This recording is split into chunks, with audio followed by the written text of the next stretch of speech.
Millennials, we are Y2 cooked. They are now talking about you may be able to retire by the time you're 85. Bro, you are bugging. There is no way I'm working till I'm 85 years old. The generations before us wonder what is going on. They'd be like, yo, why don't you have your own house? Why do you have 2 roommates? Where's my grandkids? Are you serious right now? All y'all had to do was go to high school, maybe college, and you were guaranteed a job and could buy a house for like 25 grand. The generations after us, Gen Z, Gen X, they don't even want to work, but they're getting to the bag. I'm not even mad at it. Twitch, TikTok, OF, but they're supposed to be taking care of us. All y'all have done for millennials is raise the prices of everything to where you can't even afford nothing. Good luck buying a house, let alone food. You might be out here eating top ramen for the rest of your life. Like, what is going on? Hello everyone, this is Emmanuel Cook. We will be reacting to a new video today, so make sure you guys like, comment, and subscribe down below, and let's get into the video. How on earth is anyone affording their lifestyle right now?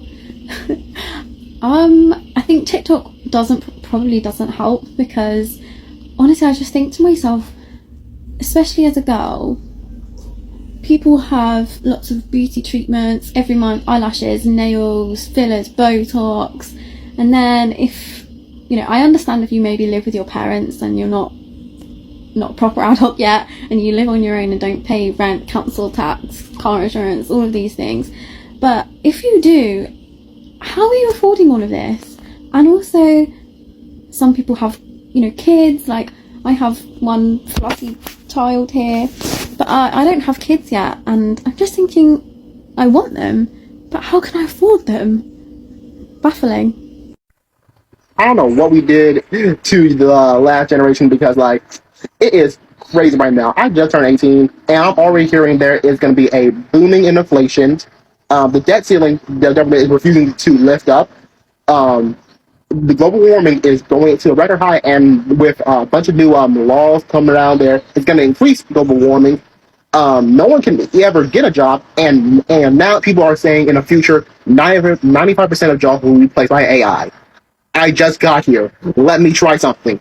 I don't want to spend my time in college and struggling to get a job. I just want to live. Right. Let me try. Why do I have to struggle so much for this generation? And because why is a YouTuber and a TikToker the best life? Why is being a TikToker and going to a red carpet to see The Little Mermaid just because you made a funny video about Disney? Why is that the best life for me?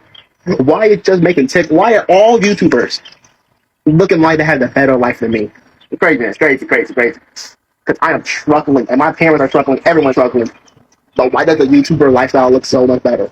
I don't know. Craziness. We are struggling out here. I've been going out to Starbucks to get my coffee every single day, and I realize that that's one of those things that people are like, oh, that's a very poor financial decision. So I considered trying to cut down on it. But then I realized that, like, right now, literally everything is a poor financial decision. Everything that we do is a poor financial decision. Putting 50% of your income towards rent is a poor financial decision. Taking out a student loan for hundreds of thousands of dollars where there's essentially no ROI whatsoever is a poor financial decision. Breaking your ankle, horrible financial decision. You want to get sick? That's a very fiscally irresponsible thing to do, kid. I'm sorry. Literally everything is a poor financial decision based on the definition that we have been told of a poor financial decision. So I'm just gonna enjoy my Starbucks, like whatever. And I think that's the way that like a lot of young people feel right now.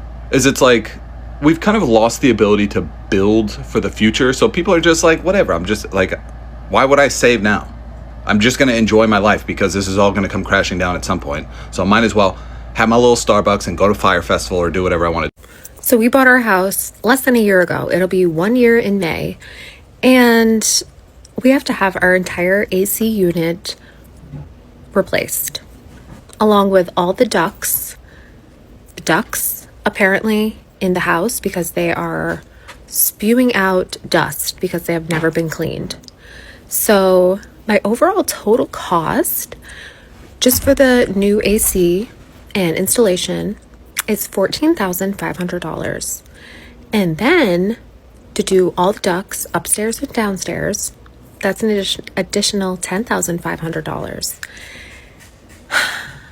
And of course we live in South Florida, and I wanted to get it done before summer starts. It's already in the 80s here. So we had to just go ahead and do the $25,000 job. And I think it's complete and utter bullshit. Like, what if the average person didn't have 25 grand to get their AC fixed? What would they do? Obviously, I'm aware that they just wouldn't get air conditioning. But how can you live in South Florida without air conditioning? And then some of you are going to say, well, get the AC and just leave the ducts alone. The ducts are literally spewing out, when the AC comes out, dust because they're so dirty. And that's why I have to like wash my curtains twice a month, because they get like a cast of gray on them because of the amount of dust that's spewing out. And of course, the most dust is coming out in my daughter's room, which I'm not going to have her breathing in that. So now the guys are here setting it up. They said it would take all day, and then they have to come back tomorrow to do all the ducts in the house, and that will be an all-day job too. So owning a home is so stressful, and then it'll be a year, I told you, next month, and I'm sure our taxes and our escrow is going to go up, which is going to make our mortgage go up, and our property tax. Like, I'm so scared to get that renewal. I'm scared. I don't know what to do. Okay, bye. So just a question for all my Republican friends out there. Are you ready for a recession? I know I'm not. I can't afford for prices to go up. I mean, I do work at home now, so I have eliminated most of my expenses that I can do. But I work from home Monday through Friday, 8:30 to 5. And then anytime I can, I'm out delivering groceries for Walmart, because we're still waiting to hear from Social Security on Nick's disability. And now that we just fired a bunch of Social Security people, I'm sure we'll just be waiting longer. Update though, he did see doctors that they requested him see, so at least that's been done, but we'll see. I don't know. I mean, I already can't afford to live and do the things I want to do, so what the hell? I honestly feel like we're being punked right now. If you are not working in a full-time W-2 position and you're out on the job market, one trend that I am continuing to see that is starting to become insulting is the underpayment for roles. And I've heard from many different people like, yeah, people are trying to reset salaries based on, COVID and inflated salaries. But what these employers are not understanding is the cost of living has gone up. So you might be going through an opportunity right now, since it's an employer market, to be resetting compensation for people, but things still cost more money now. So for this particular one, this is Sirhan. He's worth like $50 million. This is insulting. They're requiring the position to be based in New York City. Director of social media for his multi-million, I think $1 billion worth of real estate that he is selling across multiple states, and $75K to $90K is the base salary. That's insane to me. I'll mention another job. I came from more of a sales background, like high level. It's chief growth officer, chief revenue officer, chief sales officer. And every morning, of course, I get jobs from Indeed or jobs from LinkedIn that are being sent to me. And yesterday I saw a position for a senior VP of sales, and the role had said, must show proof that you've hit $50 million to $100 million in ARR, which is annual reoccurring revenue quotas. That's a big quota. This job also required this particular person to manage 10 people across different sectors, such as sales and marketing and customer success. The base salary for that position was $150,000. I gasped. What are we doing? All I know is that if you have the opportunity or you have a skill that you can start promoting for yourself, either through freelance on places like Fiverr, Upwork, or just start pitching to different businesses where you can potentially give them your talents, your experience, whatever it may be, I would start doing it. The job market is just not, I don't even know like what we're doing right now, honestly, because it's takes time to apply for every single job, especially if it's not like an easy, through LinkedIn and they require you to fill it all out plus do a cover letter, etc. But I would honestly, I'm starting to pivot to think my time would be better spent trying to land more 1099 clients and build up that book of business until companies like get their act together and start paying us like what the cost of living is equal to. Because I understand that a lot of companies are taking this opportunity to reset the playing field in terms of compensation, but cutting what you were paying for the exact same position in half, it ain't it. We ain't doing that. Man, employers are tripping. They have no clue how expensive things are. And I think that a lot of employers are taking advantage of the bad job market. It is hard to find a job right now. They know this. And so how they respond is to offer the lowest salaried position, because they know that people have no choice but to take it. Regardless of your experience, you have to take that job because it is hard to find a job right now. That's the main reason why they're doing it. They know that is not right. They know that is not fair. And a lot of them can afford to pay their employees more, but they choose not to. Man, you always hear people saying, oh, this younger generation, they don't want to work. They don't want to do nothing. No, it's not that they don't want to fucking work. It's that they don't want to fucking work for a shit-ass company that barely pays them anything. And then whenever they fucking fire them, or they leave, or they die or something, next day their fucking job's opening up. It's a fucking respect thing. The companies don't respect us. We ain't gonna respect them. 2-week notice isn't even a fucking thing anymore. Like, if you can fire me on the spot, I'm fucking walking out on the spot. I don't give a fuck.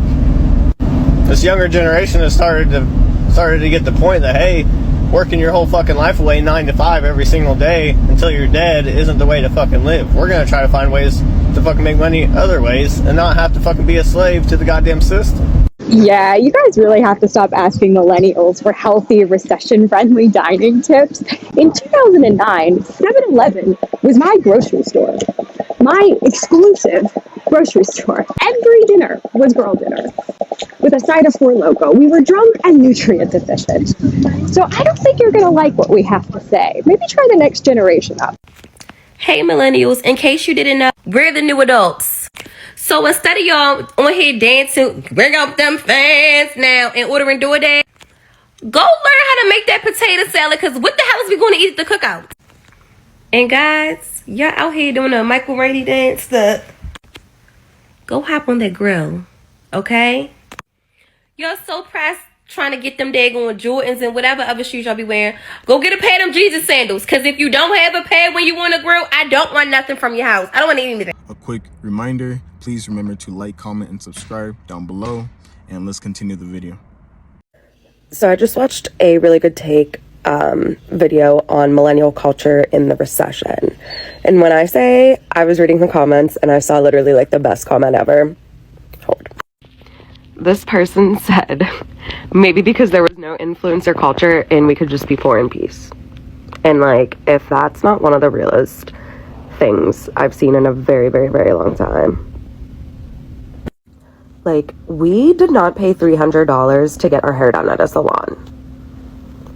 Maybe $100, $120 for like some good highlights. It was not like it is now. I mean, I always got my nails done and I honestly kind of pay like the same price as I did before. I just get something simple.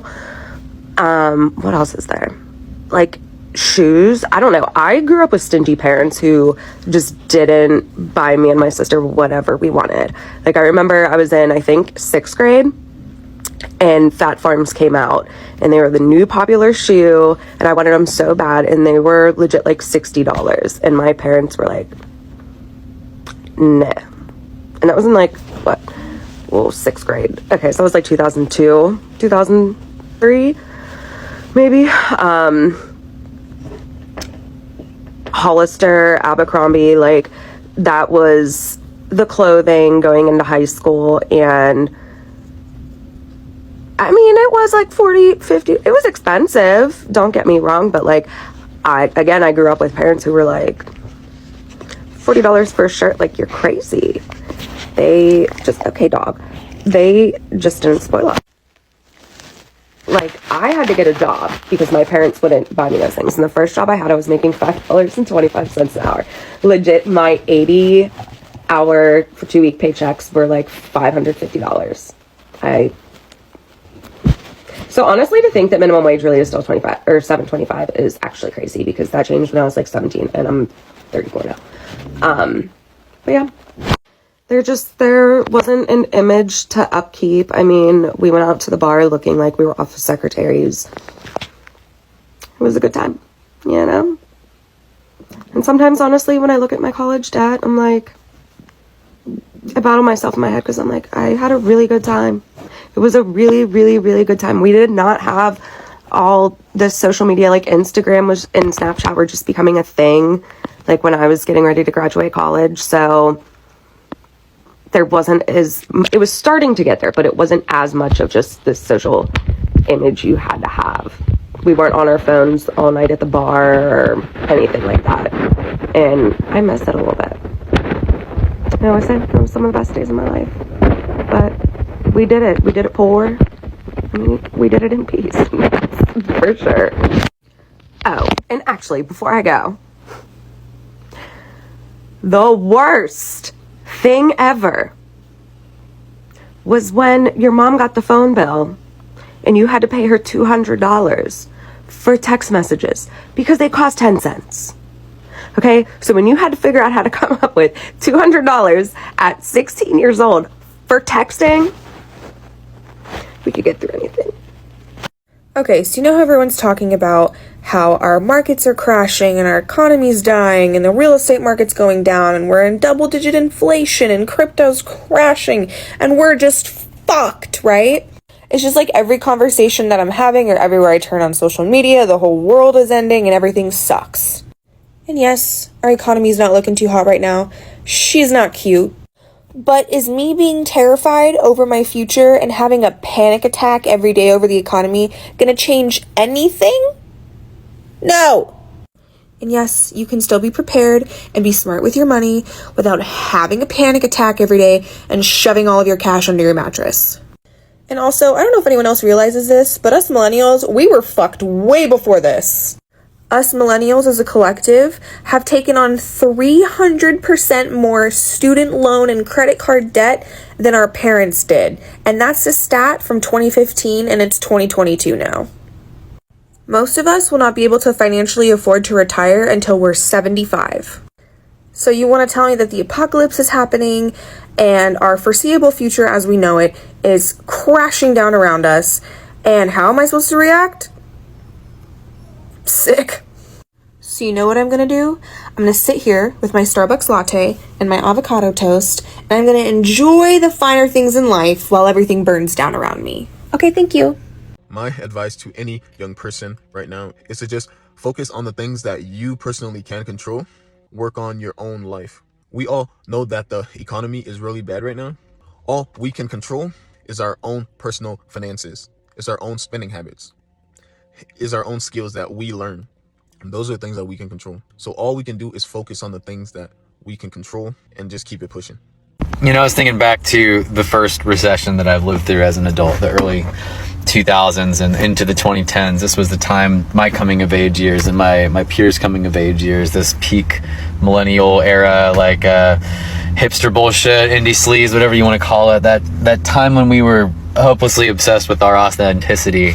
And yeah, in fact, our authenticity was the social currency of the time. How original can you be?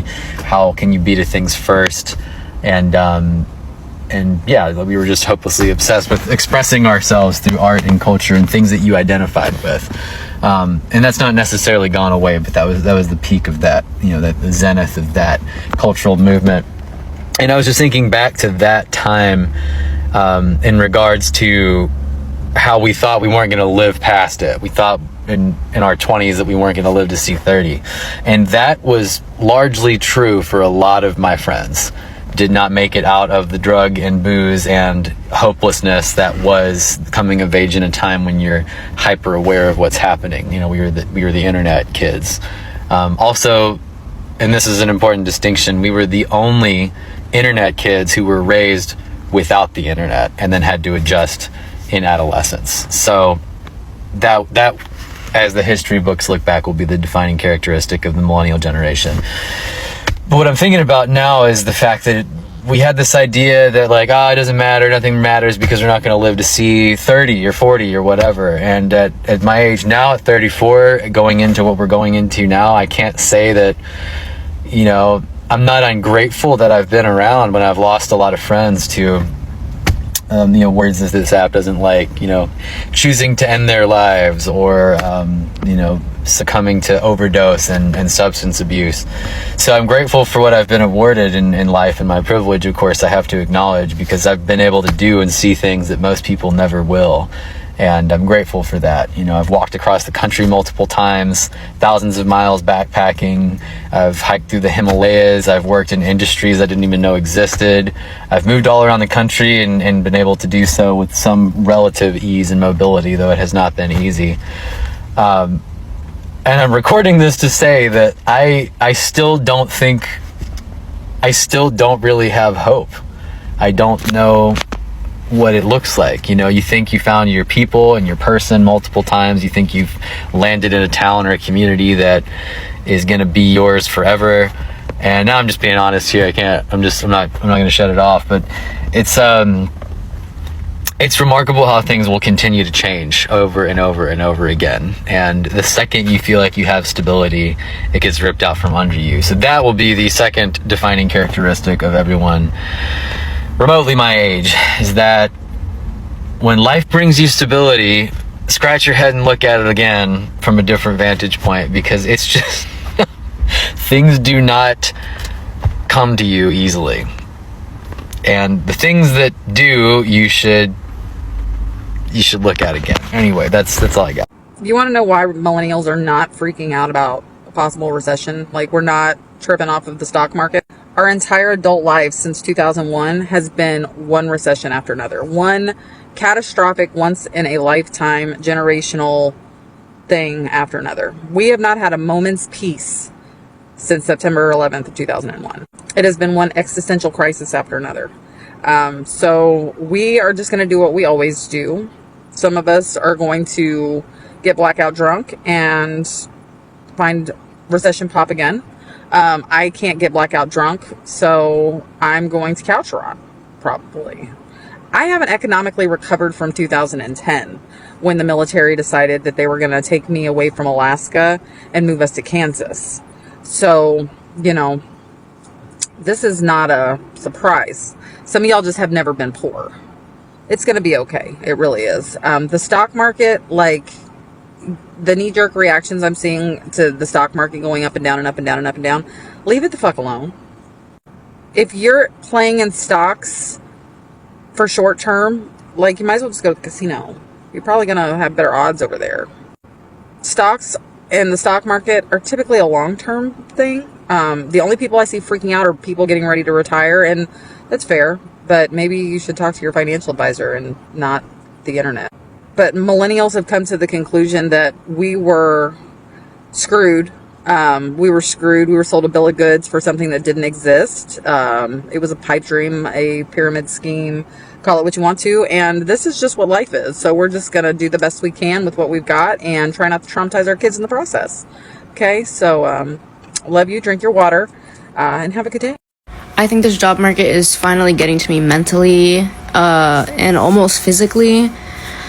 I was able to find a job last summer, but then, you know, after that internship ended, couldn't find anything. And that was back in August, September, October, November, December, January, February, March. It has been 7 months. And I haven't been able to find a job. I don't know, man. Like, I'm in grad school. I have a semester left, literally. I'm in a program where you technically you go into the federal force. You're supposed to be getting a federal job when you graduate. Uncertainty is at an all-time high for that. We're literally getting emails every week talking about, we don't know what's gonna happen. You're gonna be excused from some of these requirements, and it's like, okay, so why did I go to grad school then? And it's so funny because when I graduated back in 2023, going to grad school was supposed to be a backup plan. And now the backup plan needs a backup plan because I don't know what the fuck is going to happen after I graduate. So yeah, gonna be starting my TikTok career for real now. literally gonna be taking every avenue that I can to make money because that's what everyone else is doing. So I may as well just do it, right? If you're between the ages of 22 and 25, what's your job, how much do you make, and how much do you have in savings? I'm not being nosy, but like to be nosy, I would love to know because I share about my finances a lot on here, and so obviously the algorithm pushes other people who do the same. I'm not seeing anybody else talking about how much debt they're in or anything negative. Like I only feel like I see people who are talking about like how much they have in savings is usually like 50K and they're like 21 years old, or they do the like what I spend in a week and it's like I spent 2K this week on shopping, which is totally fine. Like if I was in that position, I'd probably be doing the same thing. It's not like a hate to them or anything. I'm just like wondering, where are the girlies and the guys who are in 130K of debt like me? Where are they? And can we talk about it more so that I have a good idea of if I'm like so absolutely out of depth right now? So yeah, let me know. Young people are making huge amounts of money doing really new and non-traditional jobs, and I think it presents Gen Z with a really unique struggle of seeing people your same age being almost in a completely different life stage than you. What I mean by that is I genuinely don't think that there's been another generation that's had this big of a range of incomes among people who are part of the same age group. You have people that are just starting off their careers in corporate America and making a somewhat decent baseline salary, and then you have people who are doing content creation or dropshipping or other e-commerce things on the internet, and they're making millions upon millions of dollars, and they're able to buy houses or travel the world or, you know, just overall be in a state of complete financial freedom. It also gives the thought of like, you know, the people who are working the 9 to 5 getting this feeling of like, damn, what am I doing? You know, I should be out doing this or that or the next. And I feel like it really divides our generation by, you know, the people who are on that path and making all this money and the people who are just watching them. 5 reasons why people struggle financially. There's a lot more. These aren't in order. They're just 5 random ones that I've noticed working with clients over the last 10 years as to why people struggle financially. So 1, they mimic their parents' financial patterns. So whatever you grow up in, like, oh, money doesn't grow on trees, or we have to work hard, or they have a poverty lack vibe, you can also fall in that poverty lack vibe. So what you grow up in is what you'll mimic back a lot. That's why rich kids tend to continue to have rich wealth, even though it's passed down. They don't see their parents are like, yeah, it's money, whatever. It's a tool. So they have a different frequency. They're not running on poverty or lack. Second, people are afraid to take risks based on what they've seen around loss and having a fear of losing what they already have. They're afraid to take a risk and look at something new. Or perhaps you took one risk and it didn't work out, so you're afraid to get up and take another risk and learn. So what you want to do is learn from the mistake of the first thing that didn't work out and shift it and move it better and say, okay, I'm going to be more proactive in this area. I'm going to take a risk and I've learned something new, so I'm going to get back up and learn again. So you have to be willing to take risks. Another big one, people are afraid to leave their friend paradigm. So if everybody is at the same kind of level, you don't want to lose that friend paradigm, that family paradigm. So a lot of times people will keep their wealth vibe at the same level as the people they're with, so they don't lose the people they love. The 4th thing is people are afraid of, how will I handle this? Everyone says they want a lot of money, but if you get a lot of money, you have a lot of other things you have to deal with, different levels of taxation. How do you manage it? Where do you move it? Do you have planners? Do you have lawyers? What do you do? So everybody, yeah, they want to win the lottery, but the reason it's also very difficult for people is they lose it because that level of learning all of a sudden goes from here to here. And that's where they can become very afraid. And they don't want to learn. They don't want to take that time. And so again, keeps the wealth vibe low versus, okay, I'm going to learn, I'm going to study, I'm going to ask questions, I'm going to change my paradigm. Because the more money you have, the more it brings a lot more responsibility. So again, people don't want that responsibility, so energetically they'll repel money. And a 5th one is taxation. A lot of people, everybody hates paying taxes because, right, we know that they're going to nefarious activities, and everyone gets frustrated because we know what's happening with that money. So people like to keep their level a lot of times at a certain space because, well, if I make that money, I'm going to lose this benefit, I'm going to lose that benefit, I'm going to have to pay all these taxes. So energetically, again, people will repel it. And these are things people don't even know they're doing. It's very subconscious. I see it all the time. It's only 5. There's like 100 more. Comment below what you've noticed. And I love you guys. Remember, keep changing your wealth vibe. I think another reason why people don't make as much as they should is because of envy. They know that if they earn more, other people who started at the same level with them will start to hate them, to start to be very envious and jealous of them, and all of these things, and stay in that same environment where they grew up in, and they stay stuck there for years. I appreciate you guys watching the video today. Please make sure to like, comment, and subscribe down below, and I'll see you guys in the next video.